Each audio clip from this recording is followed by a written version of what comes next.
Welcome to This Jungian Life. Three good friends and Jungian analysts, Lisa Marciano, Deborah Stewart, and Joseph Lee, invite you to join them for an intimate and honest conversation that brings a psychological perspective to important issues of the day. I'm Lisa Marciano, and I'm a Jungian analyst in Philadelphia. I'm Joseph Lee, and I'm a Jungian analyst in Virginia Beach, Virginia. I'm Deborah Stewart, a Jungian analyst on Cape Cod.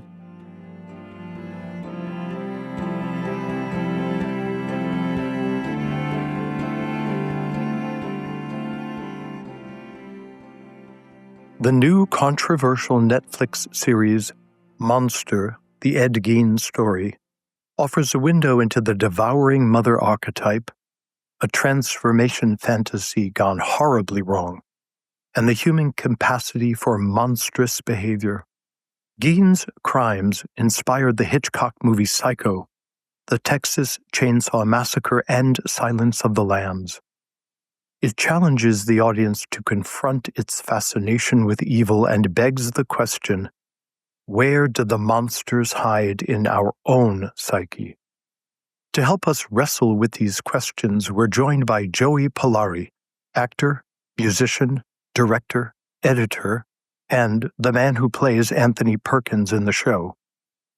We'll explore how intimacy with darkness affects a performer, how public persona and private pain intersect, and why we continue watching when the camera reveals what we'd rather not know. Trigger warning, this episode discusses violence, death, and conversion therapy. So, Joey, how did you find your way into Jungian work and your interests and all of that? I think it must have been my older brother he studied psychology in school. And then because I've been an actor since I was a kid, it was always sort of natural to be interested in psychology in general. Then I started reading some books. I can't remember which is the first that started it off. But I started reading some books about Jung. I had Man and His Symbols. Then my dreams changed. I had done dream work and I read the book and, sure enough, the dreams change in accordance with that. You started having Jungian dreams. Yes, it's anima and animus all over. It's very gratifying. Very. And then I started listening to the podcast. I was a big fan, and I'm a big fan of the podcast, and was just into talking about these things in a more symbolic way, which I don't find that is usually as rewarded in daily conversation. Mm-hmm. I mean, do you find that kind of holding a Jungian perspective or being interested in your inner life and dreams and stuff, how does that intersect or interact or support your acting? That's a really good question. Well, certainly psychology is always first and foremost when approaching a character, maybe even deeper than that, intuition. To me, there's something like prep, which is psychology or understanding your character, something like that. If you choose to have prep, some people don't. And then there's the intuitive aspect, which I think I found the most in Jungian work, where there is, and you have spoken about it on your podcast, there is some sort of like call from inside the house. There's like the word like daemon, like calling you forward, has usually found itself to be very prevalent in when I go to work.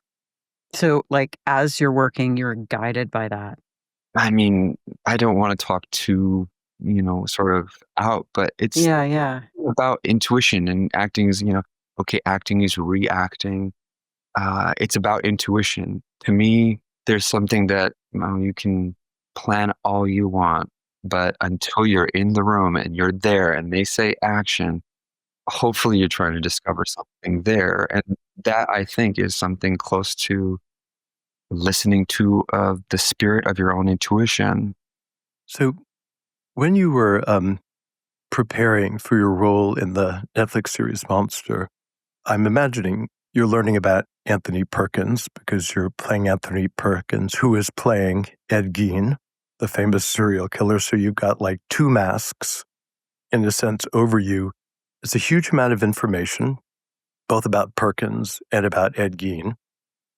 And it's a very selective art to decide which bits of that information you will take into yourself to allow to change you, to form the character around.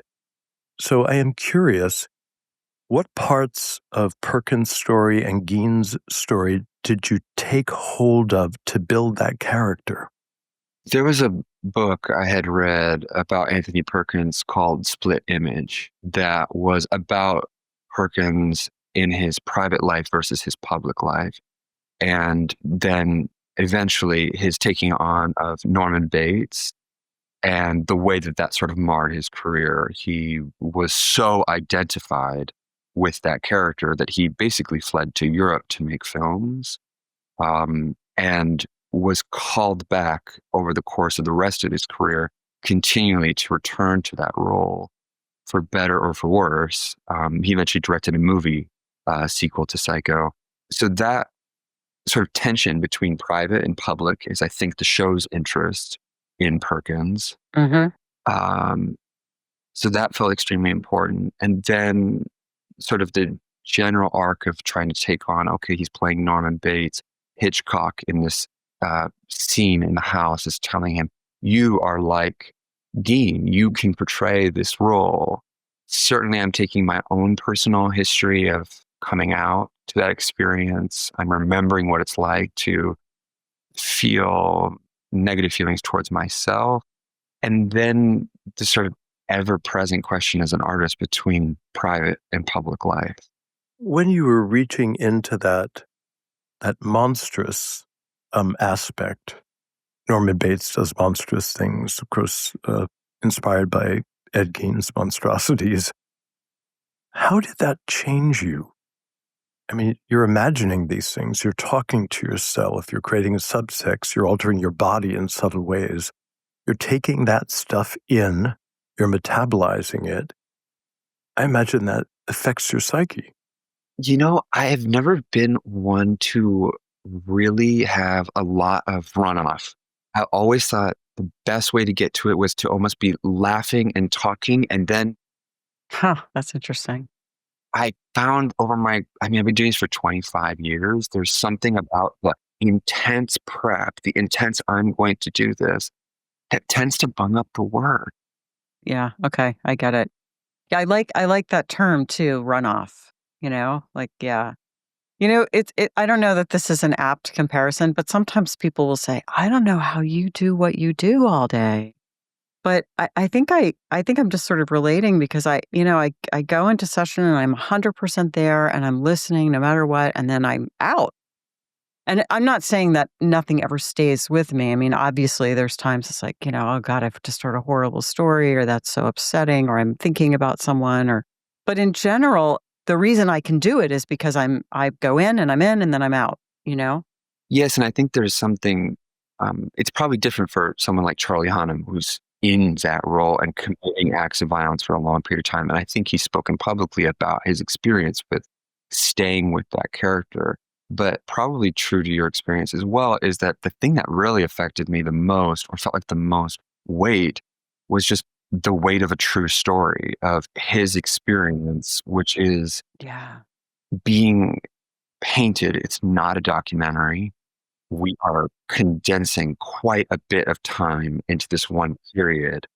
But you want to do justice to someone, I loved Tony Perkins for a long time. So it was a real gift to portray him, but I wanted to try and at least access some part of what I saw in him, which was a deep love for art and a deep protection for his private life and his public life, really wanting and fighting for the right to live an independent life versus what the public saw him as. I hadn't known anything about Perkins before watching this film, and I got really interested in it. I mean, obviously, one of the sort of questions that is raised by the series, I guess not a film, as a series, is who is the monster? And of course, Hitchcock was kind of a monster, and you really get that in the series. Hitchcock was really monstrous, particularly to Tippi Hedren when they were filming The Birds. But in this, you see him. He's just like he's peeking into Lee's dressing room, and he's just kind of horrible. So there's the director who's bringing you this violence and this horror. There, is the monster the gay person because it's aberrant or whatever? Is the monster the serial killer? Is the monster the person who looks on and kind of enjoys it vicariously, like the Adeline character? Or is the monster us? Because we're watching it, enjoying it. And I think my favorite moment in the whole series is when you're there with the Ed Gein character, and he turns to you and says, "You're the one who can't look away." And I was like, yeah, there I am, I mean, there's a lot of cinema that has been about our participation in watching something like this. And certainly the question of who is the monster. And I think in Perkins' story is, the belief that one is a monster because they are doing something that is aberrant or believe that it's aberrant. But it's an interesting question. The show it's very meta in that way. Very, yeah. I loved that about it. It's all these layered stories, But I mean, from our perspective as Jungians, of course, that question, who is the monster, is very pertinent. Because the truth is, we all are monstrous or have monstrous aspects of ourselves, and we call that shadow. From the psychological perspective, watching the show, even the episodes I'm not in, I mean, you see this sort of interjected voice of his mother that does not have a place and needs to commit acts of violence. So yes, in his shadow, I mean, there is this sort of like, first of all, a person that was never allowed, at least in the show's terms, never allowed to be himself. Mm-hmm. And the rage that goes outward is so much to do with his mother's voice and for repression, which seems to be a large theme of the show as well. Right. I mean, I want to say like maybe the biggest monster in the whole show is the mother. And every mother in the show pretty much is a monster. Yeah. Every interaction between, it's just that. So, yeah. The interesting aspect of watching the show, like you said, through all those mother experiences is there's something in the Adeline character that has been, I'm like now thinking of Jungian books I've read, like I'm thinking of Marion Woodman. I'm thinking about the sort of like something is safeguarded from the child in terms of their best interests. Some sort of reality is kept from the child. Love is withdrawn from the child. And then they go out into the world and sort of seek out the darkness that was maybe repressed in the home. I know Marion Woodman talks about this a little bit in her book, Addiction to Perfection, which I was a huge fan of when I read it. Something in us is drawn towards this darkness. And if it's coming from the voice of a parent who says, you can't do this, or you won't be this, or you won't be that, at least in some cases, it leads to this sort of fascination with the deep. Well, I think that the Hitchcock character gives his Freudian interpretation, talking about how Gein's thwarted sexual instinct then goes underground and drives him crazy, and then looks at Anthony Perkins, in this very grotesque way, that Anthony also has a secret that's making him sick, that's distorting him in some fashion. So there is this moment of kind of psychoanalytic theory that just plants itself right in the middle of the series, in case any of us didn't catch it. Right. I mean, go and watch Psycho, and it's the most Freudian thing imaginable. The Norman Bates character is clearly drawn towards these women and must murder them before he can betray his mother by making good on those sexual impulses. It's directly lifted somewhat from the Gein story. So one of the moments in the series that I found very moving was when you were playing Anthony Perkins with his analyst. Oh, that was devastating. And the several different levels of feeling that play across your face is so substantive. And of course, the additional mother is the analyst. Mm-hmm. I mean, she's another mother figure.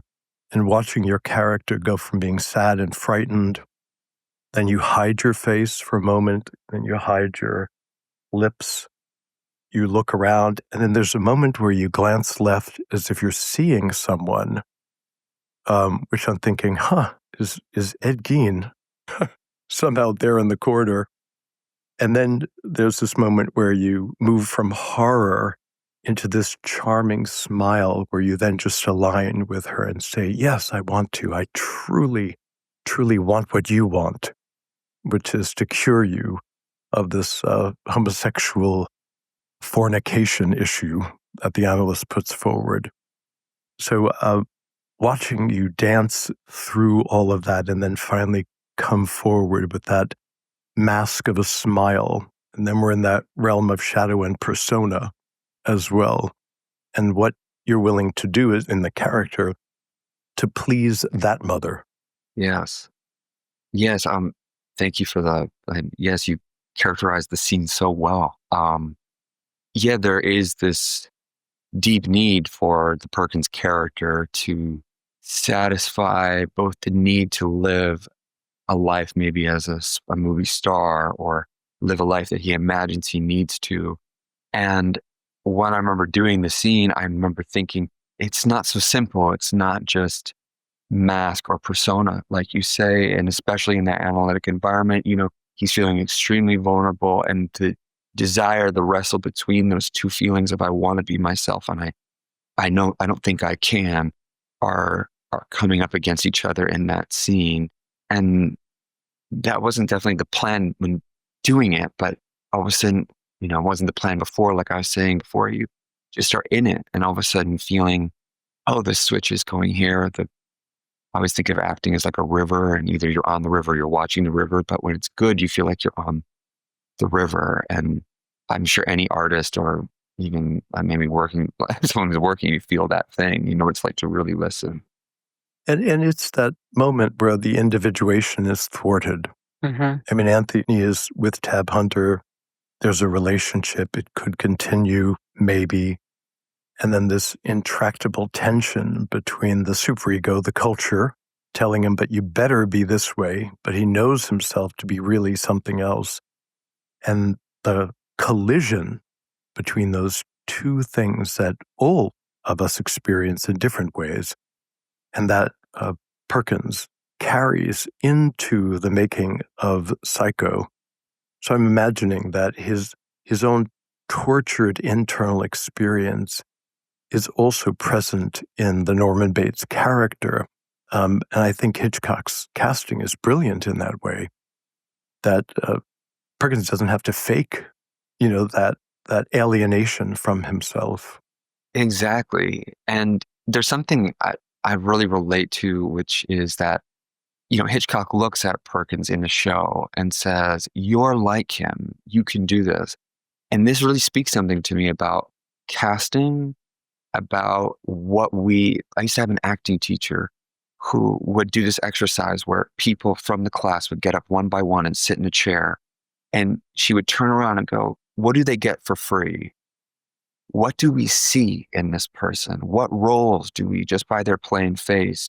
And it was amazing, the consensus that came up, person by person. You just have a certain, there's a certain strata of roles that you inhabit. I have always played, sometimes I've played in comedies or this or that, but in the drama roles I've played a lot of people who are deeply conflicted and really trying to figure it out where they need to be in life. A lot of, and that was my personal experience for 18 years before I came out. So Wow. thank God I can use that and I can portray that, and I don't feel that way about myself now, but wonderful to be able to make art with it. Yeah. To be on the other side of it and have access to it. Do you feel that tension inside of yourself has been resolved? Into the psychoanalytic, at least that tension, yes, has resolved. And that's been a lot of work. I mean, I remember dreams of mine, even into my early 20s. I kept a dream journal for 10 years. And those dreams were much more nightmarish than they are now. Hmm.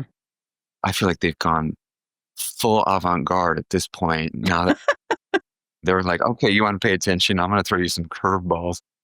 That tension, though, yes. And I did this movie called Love, Simon, and there was part of this. There was a gay, 20th Century Fox is going to do this gay rom-com, and something in me feels very, very resolved that I needed to come out publicly. No one was asking me to, but I couldn't imagine a life torn apart between private and public.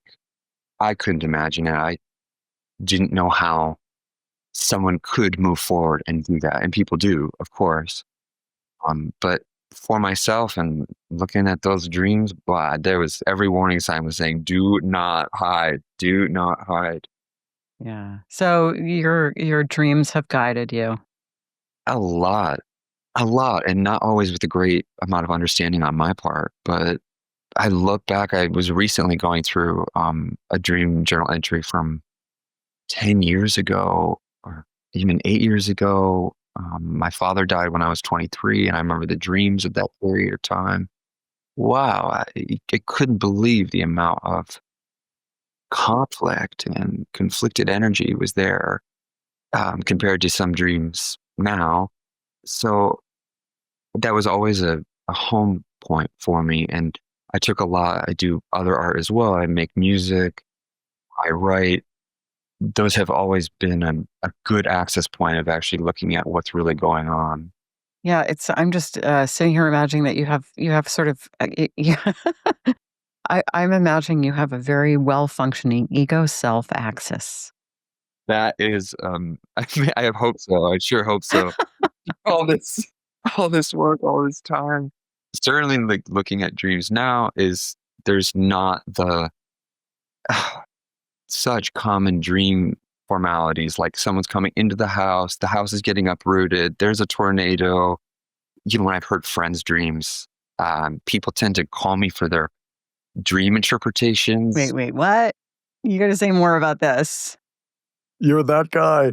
Yeah, I'm that guy. I know everyone says, like, okay, I don't really like listening to dreams, but wow, they are just so fascinating. Aren't they so interesting? Yeah. So interesting, and especially like the attitude of the person who had the dream. I don't know, Joey. You might have a second act as an analyst. I don't That's know. right. I don't.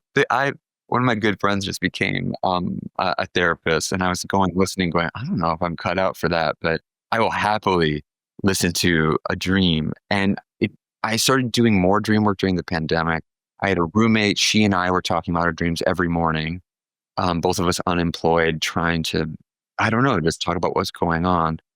And then she was like, you should host a dream interpretation party. People were calling me about dreams. I was apparently very vocal. I don't remember being this vocal about loving dreams. But I'm sure I talked about your guys' podcast and I just found like really interesting about dreams. So then people would call me. I mean, I remember getting FaceTimed from people. Joey, we're in France and I'm with my friend. Hey, tell them what your dream is. I'd be like, okay, well, I had this dream, so I was like in this hotel, and the hotel's like, the elevator doesn't work, and I'm on like the 6th floors where I'm meant to be going. And like, I don't know, like I've got this friend from childhood who I haven't talked to in a while. And there's this sort of like laughter, all that stuff. And then they realize I'm actually taking it dead serious. Okay, your friend. Okay, can you tell me some qualities about this friend, etc.? Yeah, I was going to say, what would you say? Oh, give me 3. I mean, I always start with, give me 3 adjectives about your friend. Just don't think about it. Who's your friend? How do you identify as that? Okay, etc. And then I just start, okay, so you're stuck. You want to go upwards. Okay, there's a lot of things about going up. You want to get to this level. When you're on that level, there's something part of this. This friend you described is maybe more nerdy or nitpicky. They're a little bit more type A. Do you identify as that? Oh, no, not really. I feel like I'm pretty go with the flow. So I was always taught by my brother, as if you are every person in the dream. Yeah. Yes. Your brother did a good job. He really did. So, I mean, I hosted a dream interpretation party and I told people, write down, we had a sign up sheet. And I was like, I don't think I'm the right person to do this. And my friend's going, no, you're so good at this. It'd be so fun. But I said, but these are, they're kind of revealing in this way. And people would choose whether they wanted to do it in front of people or. So it's sort of like a karaoke, but with dreams. I mean, I'm sure this is a horror to analysts everywhere, but. Not at all. are you kidding? I'm like taking notes. It was like karaoke. It was like, okay, who's next? So people would stand up and share their dreams. It was just a party setting and people would go, some people wanted to come into this very bedroom and they'd sit down and they'd tell me a dream. And I'd go, okay, all this stuff, whatever. And then they would leave and they would have this sort of look like, okay, cool. Thank you so much. And I'm like, yeah, of course. And we'd go out and find the next person. And I would say, do you want to come into my bedroom? Do you want to talk? And they would go, no, I can be right here. Let's everyone listen up to this crazy dream. Wow. Oh, and always this attitude would reveal the most revealing dream. Right. This sort of like, oh, this doesn't mean anything to me. This is such a silly dream. That is always, I know, when it's going to be really juicy. You got that part right. I remember one time there was a journalist who contacted the podcast, and she had this dream, and I think she thought she knew what it was about, and she wanted to talk about it with us, and so we did this thing, or we recorded this thing. She was very lovely, but we spent some time on the dream, and boy, it was not what she thought it was about, and she just kind of called us up. She goes, I don't think I'm going to run that. Yes, the same feeling here was, I'm not so sure about that interpretation, but all the information was right there and you could sense this sort of foolish feeling. Like, I can't believe I thought this dream was nothing. I can't believe I was just openly at this party talking about this dream. No one was ever meant to feel any shame. It was actually a great amount of fun. People said we should do this again, but it was really fascinating to just involve it in such a lighthearted way and then find that there's actually quite a bit of depth in that. And do you find that you have the same facility working with your own dreams as you do working with other people's dreams? Absolutely not. It is somewhat one-way glass. I have read so many books over the years. Wow, just like a bunch of Jungians, and there are books that were, I guess, were for therapists. And it reminded me of that thing where it's like you read a book and it's meant for therapists, and the therapist is like, oh, just so you know, it's kind of like not so fast. You may be able to analyze others, but you really have to take a lot of work to look back. So my own dreams are often totally mysterious to me.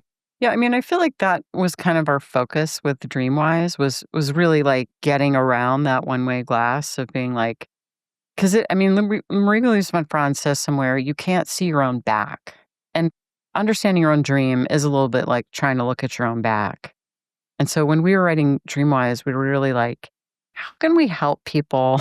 How can we give them the mirrors that will allow them to see their back? Yeah, it's hard. It's really hard. Yes, something about what you're saying reminds me of what is difficult about acting in some respect or making art, which is that you have to be very careful how much you claim to know yourself, because there's something that will come forward if you're really good at sort of closing one eye and looking the other way, where you can actually reveal something you didn't intend to reveal.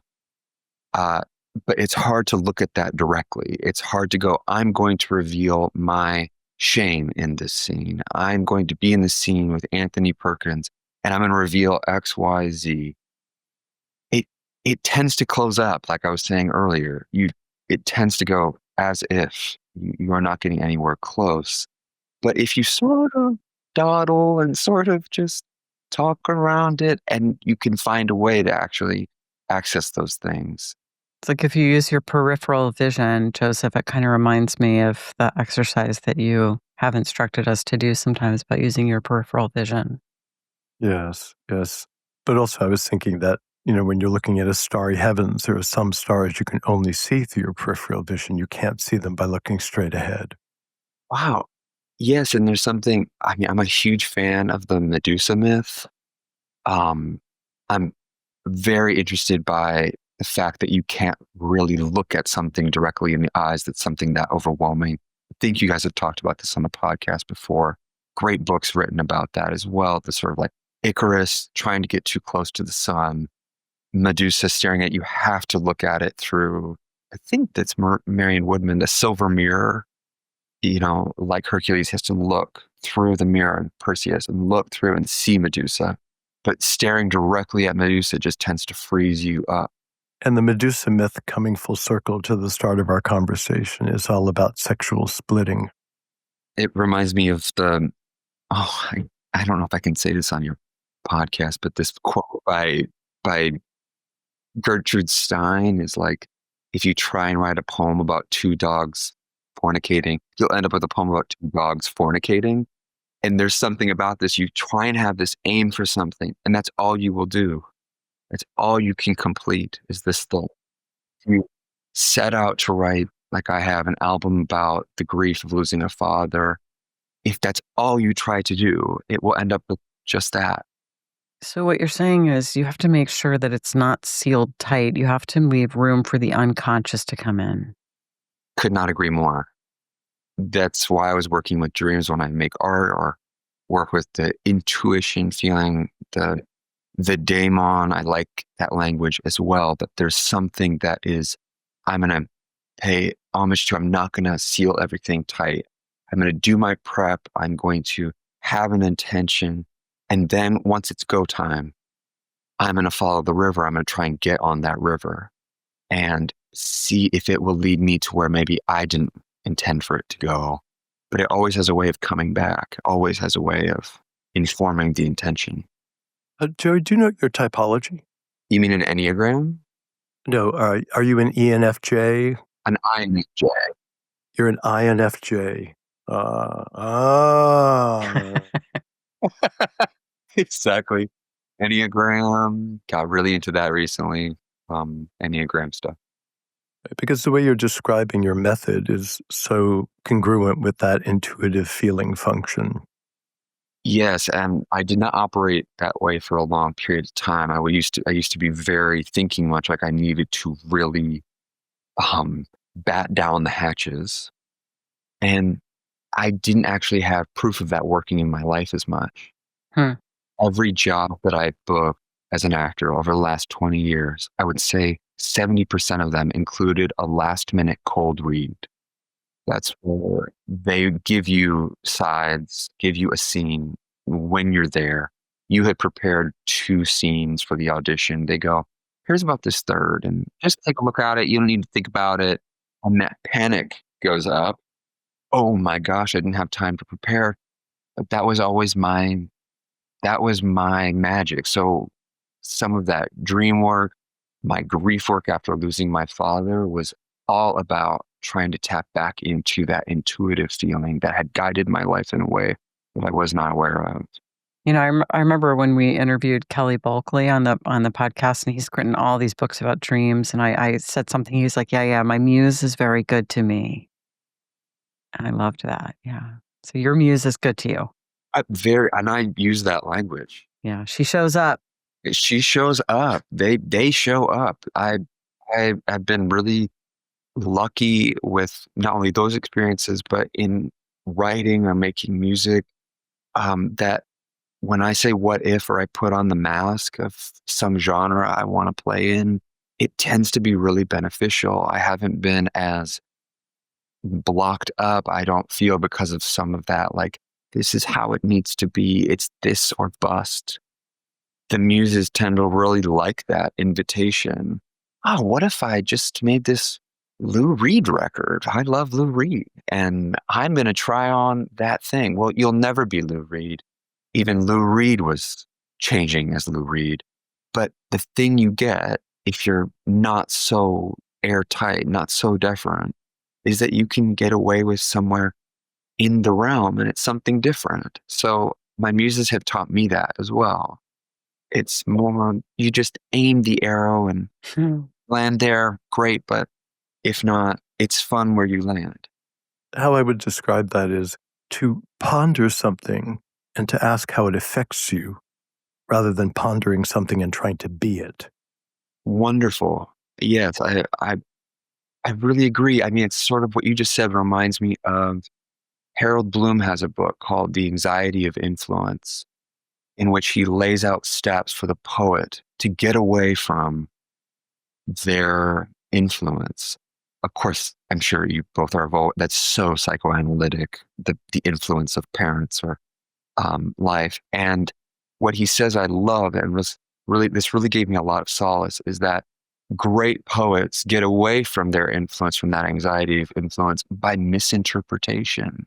They misinterpret their favorite artists. They pick up this quality of Lou Reed that they love, and they make that their thing. So again, that sort of that metaphor you were using, that language you were using, Lisa, of airtight, sealed tight, it's not so much like that, and it tends to reward. I was thinking a little bit, I mean, just wanting to translate it into what I do. Jung was pretty much anti-technique. He was pretty careful not to discuss really techniques other than, maybe you could say active imagination was a technique. But otherwise, there's no psychoanalytic technique anywhere in Jung proper. And in fact, he has this great quote, know all the theories, and then when you're sitting in a room with someone, forget them all and just be another person. I'm paraphrasing, but it's a really great quote. But I'm in this, I'm getting a doctorate, and I'm in these case conferences with psychoanalysts from other schools. And we were doing this case once, and other schools, some of them really have like technique, which I'm like really curious about, right? Because I think like a little technique could be like a good thing. Sometimes you need some technique. So I'm really curious about what they're doing, and I'm listening. And at one point I said, well, with this person, I would have done this. And everyone goes, why? And I was like, what do you mean, why? It's just like what my intuition tells. It was like the craziest thing. I was like, well, it's just because my intuition tells me to do that, So, yeah. Yes, it's the same or a similar thing in acting. I mean, you can read every book. You can read what Stanislavski wrote, what Adler wrote. But until you're there in the moment and you're listening, what you've really got is your own intuition, your own listening, your own good instincts. And there's a great many extremely technical actors that are wonderfully proficient. You love watching them, but maybe don't stir your soul. And then every once in a while, there's a movie featuring some person who has never acted before in their life, no technique whatsoever. And we are stunned into silence by their level of truth. So both things can work. You mentioned typology. Maybe you need to know what works for you. But as a fan of bringing back Lou Reed again, I have a picture of him over here. That's why I keep mentioning is, sometimes primitive is a good way to get to feeling. Primitive playing is a good way. Sometimes the most technically proficient musicians don't move us. Sometimes they know how to do both. But a little technique I have always felt is good, and I keep that in mind. There are things to know when you act, or that maybe you can't do if you're not aware at all. A little technique's a good thing. So as an INFJ, and I have, it's probably 80% of my practice are INFJs. INFJ men, actually. It's kind of this corridor, me and the INFJs. And I'm an ENFJ, so I'm kind of the extroverted version of it. I'm impressed by your extroversion and your expressiveness. And as an INFJ, I would guess that comes at a great cost to you. So you're out there in front, you're vivacious and charming and expressive that way. But how does your introversion react, to being out front all the time? It's a really good question. I think the introversion must visit. I'm very studious. I like to spend time alone. There's a lot of It must also visit via like paranoia, like how did that go? What was that really like? Did that work? Was that working? Etc. But I'm working on like currently like trying to work on how to metabolize that better than paranoia or questioning so much that the rug is pulled out from underneath me. What is meaningful questioning about my external extroversion experience that's out and vivacious or charming, or any of these words? I don't know if that answers your question. Yes, I think it's in that realm that most of the INFJ creative types I work with, that they gestate something rises up inside of them. It's very intense. It's often much more intense in them than it is when it comes out. But as that creative process moves out in front of them, they experience this loss of virtue. That's like something, they've given something to the creative process, but something is lost inside of them. And it's that the creative process is accompanied by a kind of grief, which they're accustomed to, and melancholy, that it's just an inevitable process of taking the inside and putting it out. So I imagine that may be something you experience. Well, certainly that word melancholy used to be the dominant force of my life when I was in my early 20s. I thought I would be a lifelong depressive. The death of my father did not help, of course. Yes. It really took me down into that world of the underworld that I had always sort of been drawn to. I had an acting teacher who used to call me the boy by the well. Oh, you're sort of watching the world pass by, and I'm going, oh, that is so an INFJ. That is so a type 4, as a Richard Rohr would call it, as he was describing a type 4. That used to be such the dominant way of operating through the world. If, as Richard Rohr says, if they're not counted out, they will count themselves out. So deep is the need to be on the outside looking in. The melancholy, I don't know how that really transformed, but I think eventually I got sick of my own melancholy. I remember having certain conversations with friends where I said, I have to stop myself. I know this problem 4 ways from Sunday, and clearly understanding is not helping me whatsoever. I have just drawn the 4 corners of my castle or my prison, and there's nothing else to do but to move. Wow. God, I love that. All this analysis is not really helping. I mean, at least for me in those circumstances. Why, oh, why do I feel this way? Why, oh, why? Well, I understood quite a bit. And then there was sort of attachment to not leaving. Totally. I'm very aware. It's a beautiful misery. It is. Most beautiful misery that's ever existed. And what? Okay, what are you going to do? Do you really want to go do that thing? What choice do you have? It's a thing I always battle, so it's not like it's beyond me, but I'm pretty aware at this point of what things kind of get at me. And it's always, okay, that's wonderful and it's good. We process those things. I still do processing on my own. But ultimately there's the act. I think that's why on some level I chose to be an actor from a young age. I knew that this would help me as much as it might enact things. I knew this would help me choosing music to share it, because the INFJ is sort of happy to just make art alone in their room and not put it out. Yes. There is an interesting arc to the evolution of melancholy. I think that when young, melancholy can get mixed into depression, which often is because INFJs can be wounded so easily, particularly as young folks, because you're so much more sensitive than most people would realize.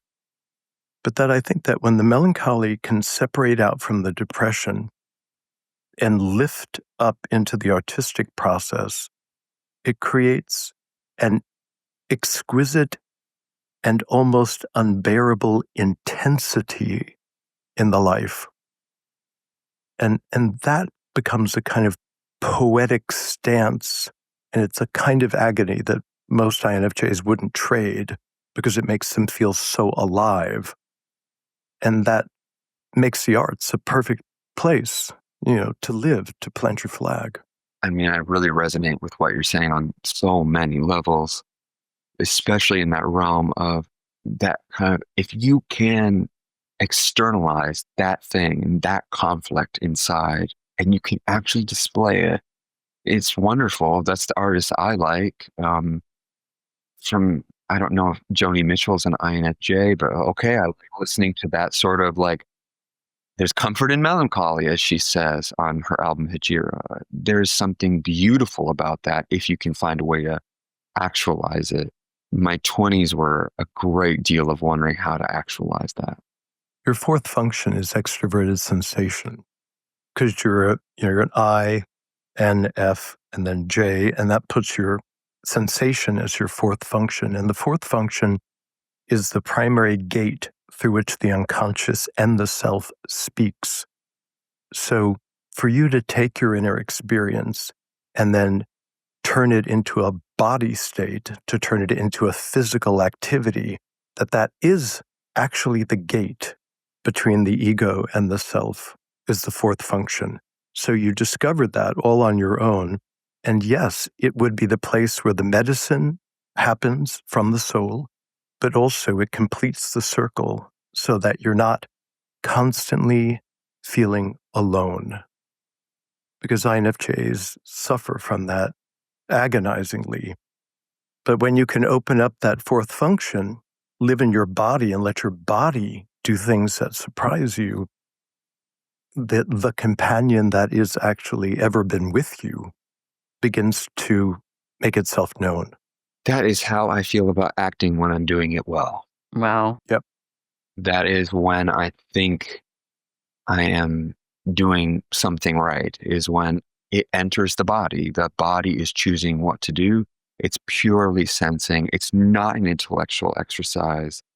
I am genuinely in the moment responding. That's me at my best. At my worst, I'm very intellectual, but it's, I have realized over time, is what, quote unquote, the camera is looking for.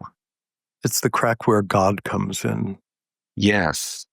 Those are the times where my artistic practice has felt the most spiritual to me. Intuition is a word for that, but also when I was preparing to do Anthony Perkins, and again, we're not making a direct documentary.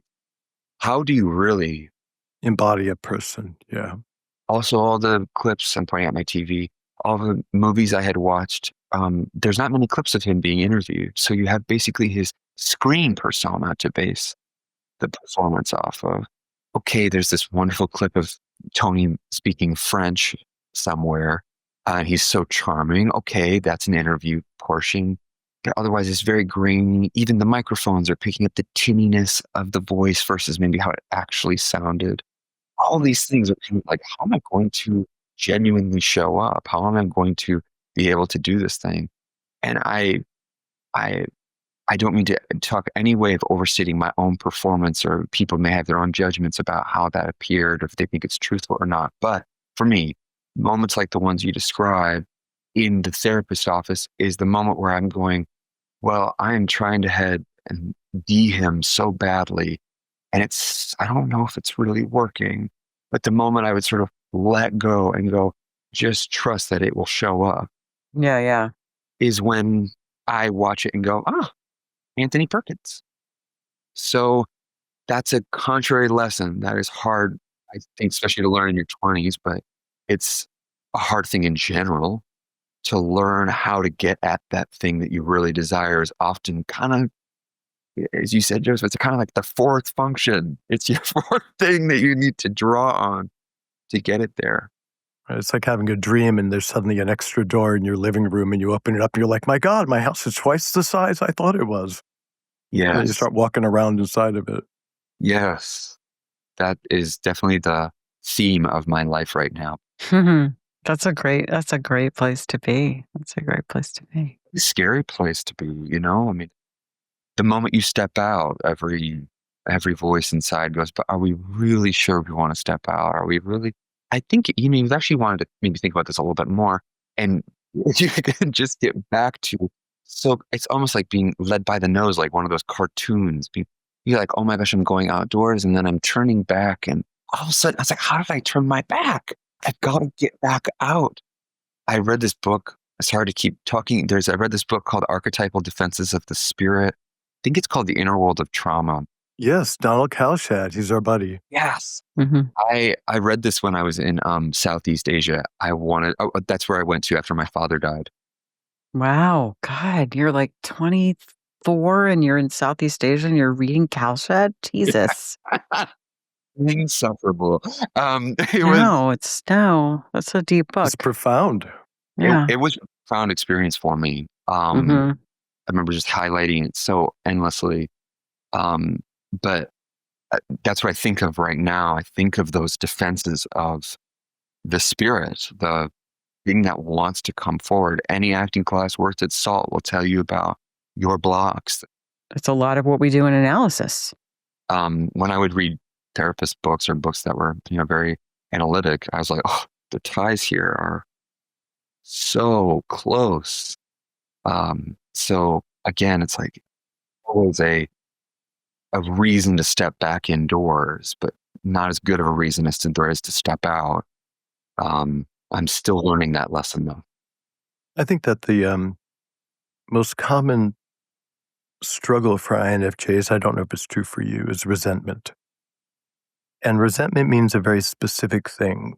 And our friend John White did a wonderful paper on this, that what happens is that the child or the individual has a set of reasonable instincts and needs, and they bring it to a caregiver. And the caregiver displays the ability to meet the needs, but does not meet the need. And so the child is then cast back into themselves, sitting there, looking at the one who didn't meet their needs, imagining that they're withholding and plotting their revenge. And INFJs suffer greatly from that. They have this intuitive sense of what the other person could give them, whether or not it's actualized. And by the way, my advice to intuitives is never fall in love with someone's potential, because you have no idea how many decades it's going to take for them to actualize it, and the 20 years in between are going to torture you. I know this with every fiber of my being. I remember one of the some version of this. I don't think I learned this lesson for many years, and still probably have more to learn here. But my father and I always had a very bad relationship. I always thought that he was not really, a good father or this, that, and I always wanted him to be different, to have something, etc. So later in life, I was probably 17. My dad got diagnosed with ALS. I'm thinking, how am I gonna? Well, I didn't have a lot of feeling when he told me. I don't remember having a lot of feeling, but there was this looming, okay, what is going to happen? He was given 3 years. He extended his life ring via a lot of health methods to go 5 years. And some part of me went, well, there's only now. I've only got right now to establish a relationship. Every person in my life, not out of malice, but every person in my life said, well, your dad's going to have to change. He's going to have to shape up. And I remember thinking there was something really validating about that until one December, it was probably the year before he died. And I had a wonderful conversation with my mother about this. She talked me through a conversation I was going to have with my father again about what kind of text to not send, or what kind of conversations we could have, etc. And I can't remember how it exactly came to be, but we both realized that if I wanted the relationship, it couldn't be based on the potential that he might change. And he was always going to be who he was. And then he and I ended up squaring away our friendship way more in the last. Wow. Just because I do think, really kind of given up what I thought he should be. That work had repercussions and effects in my grief journey. But it was so crucial to, even for a moment while he was alive, go, wow, I'm sitting here resenting him for what I think he could give it he's dying, and there's time is a ticking. It it's now or never. And that was a real blow to the ego of like, what feel I deserve? So you gifted yourself with a narrative that you could live with after it was all over by being so generous to him. Absolutely. And it was the gift that, it gave him something and it gave me something as well. The last few months of his life, with the time we spent together, was deeply meaningful. And I could sense that this sort of conversation or giving up in me gave up something in him that he wanted out of me as well. It was this sort of like symbiotic thing. It was not a perfect relationship. It was not he didn't become everything I wanted him to be, and I'm sure not for him as a son. I'm sure I didn't, but there was such respect there at the end, at least of our shortcomings, that what you said about resentment, that is the lesson I continue to come back to. Well, you did it once, Pollari. You looked at someone once and saw them as they were. So you've got to be able to do it again. I mean, I think so many of us go through life sort of with low-grade resentment because we're wishing things were other than they are. And that's why, Joseph has this thing that he says on the podcast that I just love, which is reality is medicinal. Yeah. If you can just look reality square in the eye and accept it, like you said, Joey, it's a blow.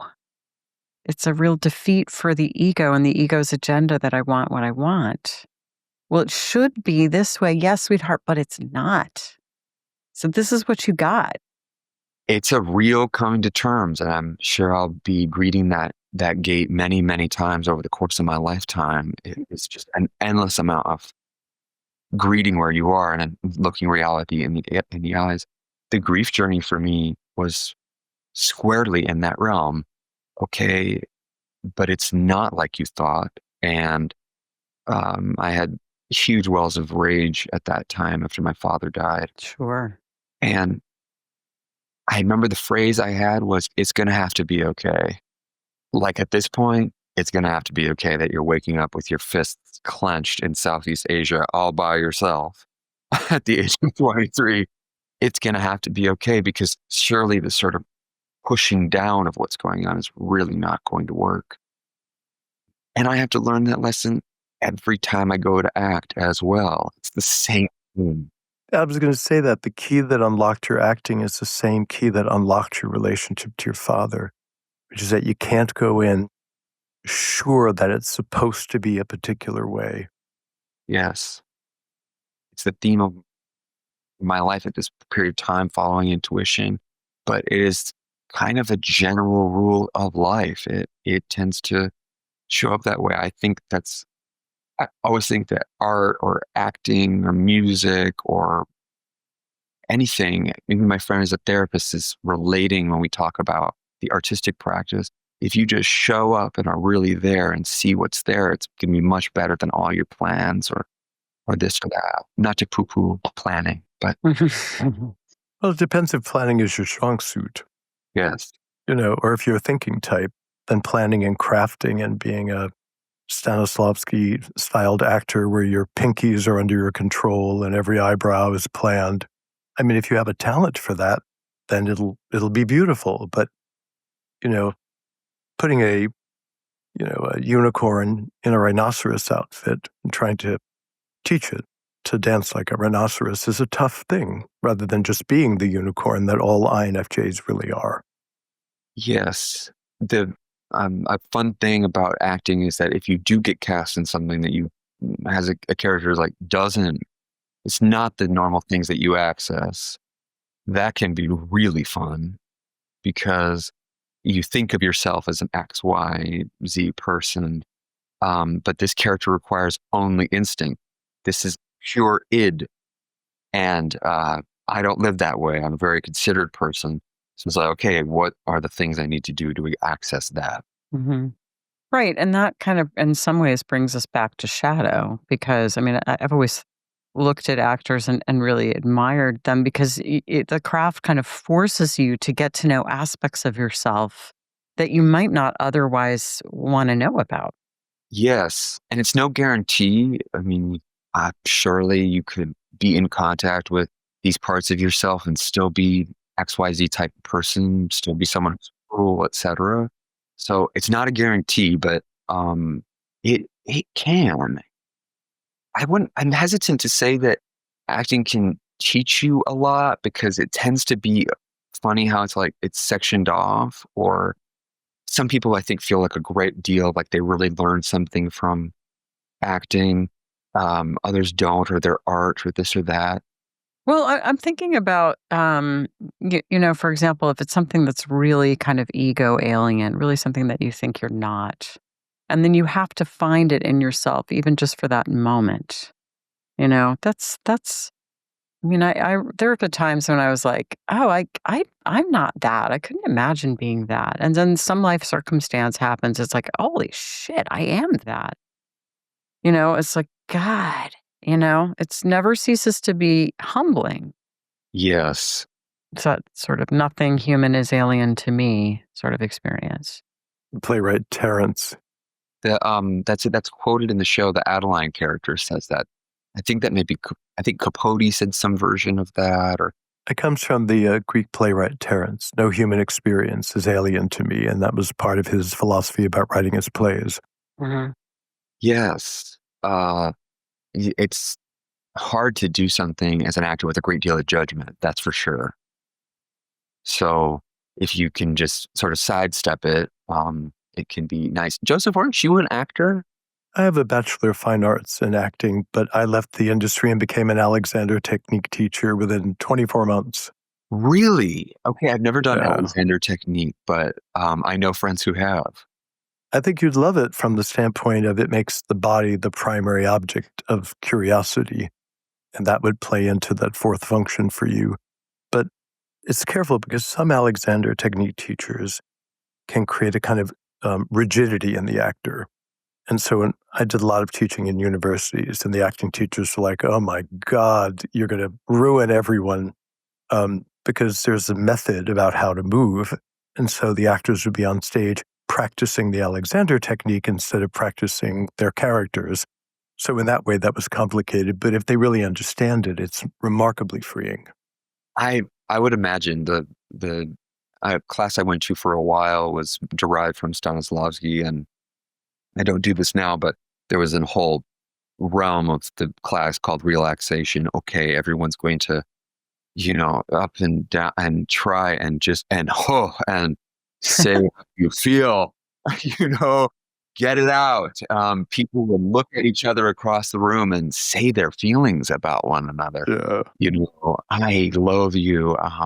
I want to kiss you. I've thought about. I mean, it's sort of like anything goes. Instinct, in the realm of instinct, people would be crying or laughing or whatever. And that it doesn't always, like you said, it can help you as an actor, or you can watch someone and again, they're like technically just thinking about, oh, I have to be in my breath. I have to be present, That's okay, It's a subtle dance with your body, your nervous system, with your unconscious, because you can't choose emotions.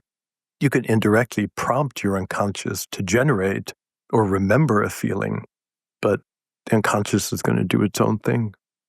Yes, and that is the great aspect of it, and the big risk. That is, you're in front of all these people in public, and you've got to, try and get at something that doesn't feel that great or is taboo. I think the show has a lot is sort of working in the realm of taboo.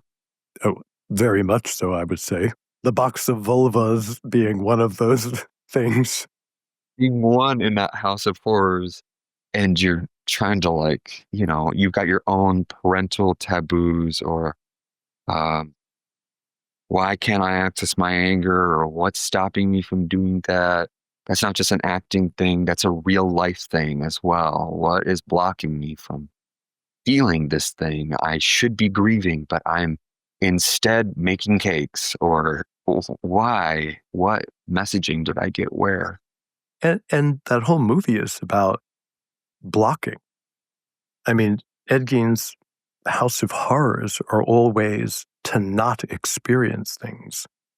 Yes, I think all three of the monster series are, to me, in my interpretation, about repression. These people took their repression to a new level. Yes, as you said, like blocks, and the horror of us watching it is, I think the show is trying to invite your questioning about your own participation in watching it, or where you too, I think the Perkins story is to try and locate it in the audience the most, perhaps. He's the most human. Yes. Maybe other than the Adeline character who's sort of like stepping in for like mass culture, being sort of obsessed in a casual way Yes. Yes. with evil, with depravity. But those two characters in a way are like that. Yeah. Yeah. You feel sort of implicated watching it. You feel like you've participated in something that is a little shadowy, because you've enjoyed this. I'm not much of. I have to say that some of my psychoanalyst friends sent me texted something about the show and said, "Oh, we should all watch it and talk about it." And I I googled it and I was like, "Oh no, there's no fucking way I'm watching that." Um, I'd like to watch it with a group of forensic psychologists. That would be interesting. yeah, but then I loved it. I thought it was so interesting, but it's not my usual fare. I'm not a big horror person. Yeah. I used to be, when I was a teenager, I used to be obsessed. Maybe it's some sort of like male bonding thing, like watching the most horrific things. Yes, of course. Not video games, but like I used to find lists of the most horrific movies ever made and watch them. And then I kind of hit my limit. I really did. It was like something clicked in me, especially after some very smart people told me about articles about ethics in cinema, or how people had approached certain issues in displaying horror, or this book, The Art of Cruelty, what kind of cruelty and expands our awareness, and what kind of cruelty in art seems to be sort of closed lid, like you had said. But I don't watch a lot of horror. If I do, there's certain things I can't watch. Absolutely not. And I want to turn it off, or I do turn it off. But recently I've been watching some, and that like allure of the shadowy side. Well, you mentioned this before. You're talking about sort of like the desire for darkness, and why do we seek it out? And I think we seek it out for different reasons. I think in kind of an innocent way. It can be a way to sort of test ourselves a little bit. And, we know there's something important there, especially if we've been, if we have sort of the too good mother. We have the too good holding environment where we've been protected from the darkness. We want to go toward it. We want to understand it. We sense there's something significant there. And if you think about it, I mean, in a way, horror and the experience it gives us is kind of like a debased religious instinct, because it lets us know that there is something darkly numinous in the world. There is something that we can't turn away from. There is something that is beyond our ability to imagine. I mean, that's certainly the way I felt watching this. It's like, oh, I couldn't even imagine that. And so it unsettles us in the way that an encounter with the divine does, just in a sort of dark way. Yes, the polarities of that experience. It's also a thrill to hear you say the word numinous after hearing it on the podcast so many times. It's awesome. Can we also say like circumambulate? Ding, ding, ding. It's true. It's baked into these plots as well. It's like we're watching these horror movies and we're going, don't go in there, but we need them to. We need them to enact our own a reversion and drawn towards it. I know. I was like, why are you going in the basement? Stop it. I'm like, no, I can't look. Don't go in the basement. Yes. It's kind of like if they said no, the movie would be over. And it relies on that. It relies on, and it plays with our desire to see what else is out there. And you see this in fairy tales too, right? Because always, I mean, like the kind of the classic example is Fitcher's Bird, which is just one of my favorite fairy tales. And it's the Grimm's version of Bluebeard. A lot of people know it better as Bluebeard, but it's like, you can go anywhere in the castle. I'm leaving you alone. Here are the keys. You can go anywhere you want except that one room. So what do? What do? You go in that room and then you find the vat that's filled with bloody body parts. I mean, there's Ed Gein right there. And you have to do that. You have to transgress. Yes. And it is because you want to know, you want something to come into consciousness. That I think is the meaning of it. It's like it's something, talk about repression, something we don't want to know about. We've got the cut up bodies in the room. We think we don't want to know about them.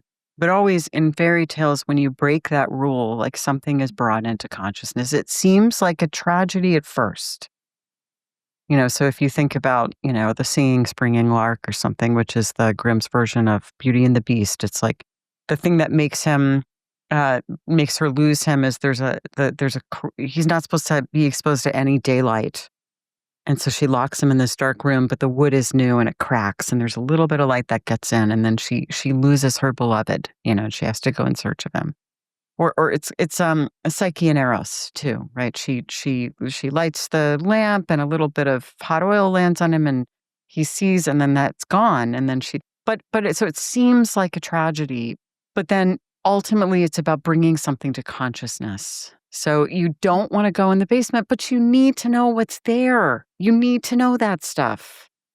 Yes, it reminds me of Orpheus and Eurydice. He's told, don't look back. And in that look, loses her. It's something lost and something gained by looking at that too long.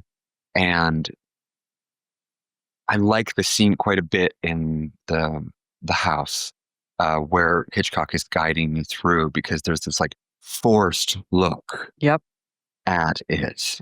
And then he leaves, and I like the way the show plays with fantasy a lot. Oh God, it's so brilliant. It's like, wait, did that really happen? Or was that, yeah. And you never quite know. Yes. Like the shower scene with Adeline, with you and Adeline, and I was like, oh my God, she's dead. And it's like, oh no, she's not, but it's the fantasy and then the way our fantasy are fed by and enacted in film. So we see a film and it's like, wait, did that happen? But it's just so great. That was just a brilliant thing. I like the way that they metaphorize what it might have felt like to watch Psycho at that period of time. She's not nude in that movie, but here we're watching this with her nudity, and it's almost like, yeah, this is what it would have been like to have watched this thing. The too muchness of it. The too muchness of it, yes. And there's a long history, and if we're talking about movies like Pasolini, or even someone like John Waters, where it's like, okay, we're going to show depravity for different reasons. Divine in Pink Flamingos is like, I'm the filthiest person in the world. I will not be stripped of my title of the filthiest person in the world. Yes. I will be filthy, and I will eat, dog poop. Dog poop. Or you've got... And she really does. The actress really does it. Yeah. Oh, really? It's really happening. Joseph, I saw that at a midnight screening recently with a packed audience, and people were screaming at the top of their lungs. Isn't that amazing? It's amazing. And on the other side of that, someone like Pasolini has got 120 Days of Sodom, a very disturbing movie, but all for political metaphorization of what it's like to live under fascism. And those people are forced to eat poo as well.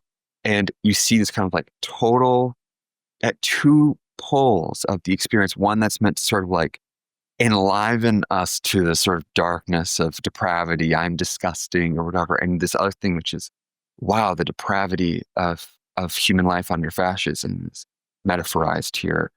The thing is about that is that one, there's a choice to do it, and the other, then that makes all the difference.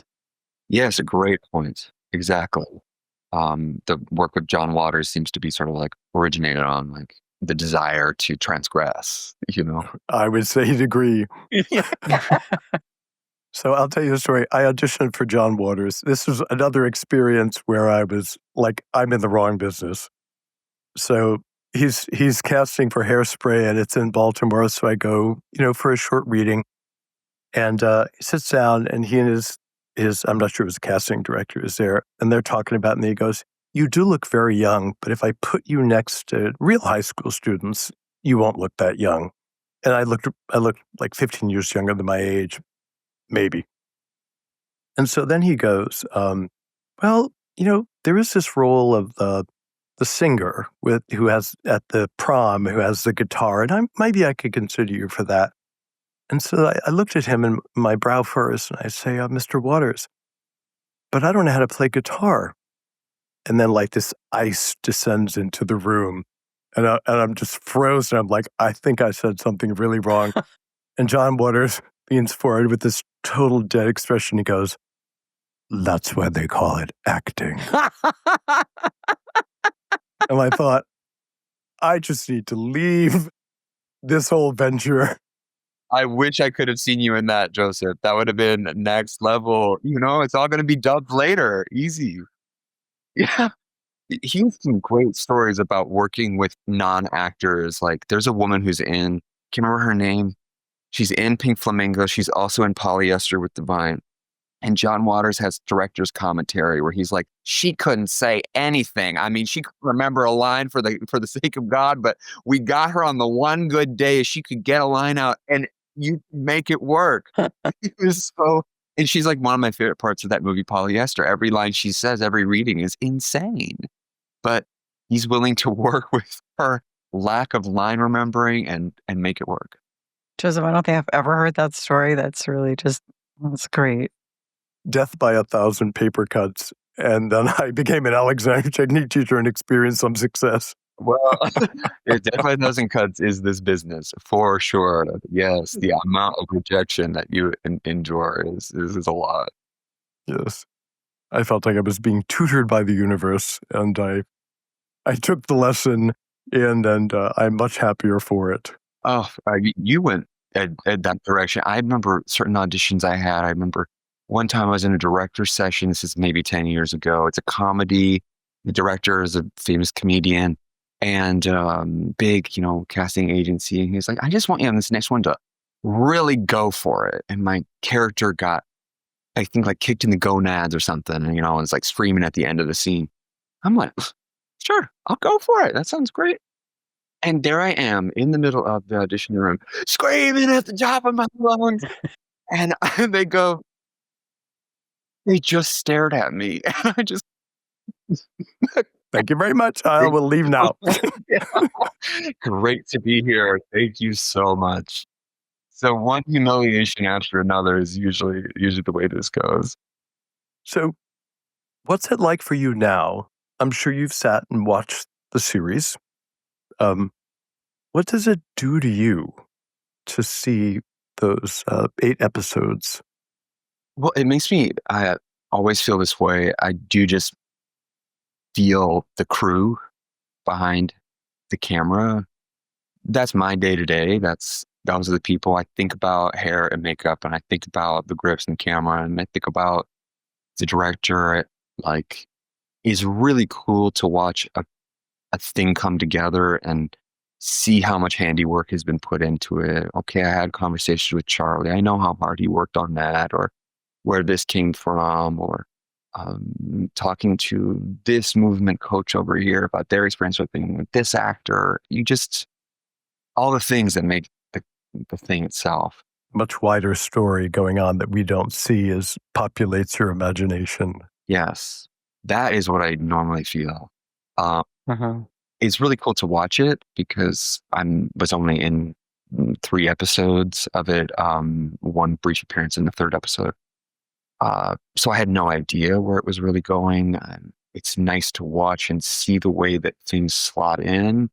Oh, I'm curious how this sort of dream sequence of me as Mrs. Bates looking at Gein will fit into the larger fabric of the show. Oh, wow, the show actually has a great deal of fantasy and dream sort of energy in it.